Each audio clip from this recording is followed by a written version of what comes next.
Pinagbabawal ba ng Diyos ang dinuguan? Katotohanan mula sa Biblia at pananampalatayang Katoliko, marami ang nagtatanong, bawal ba ang dinuguan ayon sa Diyos? Sa lumang tipan, ipinagbawal ang pagkain ng dugo bilang paggalang. Sa buhay, Levitico 17:14. Ngunit sa bagong tipan, sinabi ni Jesus, ang pumapasok sa bibig ay hindi nakapagpaparumi sa tao. Marcos 7:18-19. Ibig sabihin, ang pagkain ay hindi na batayan ng pagiging malinis o marumi sa harap ng Diyos.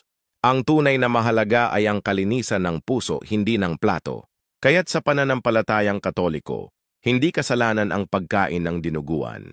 Sa ganitong paraan, idineklara ni Jesus na ang lahat ng pagkain ay malinis. Marcos 7:19.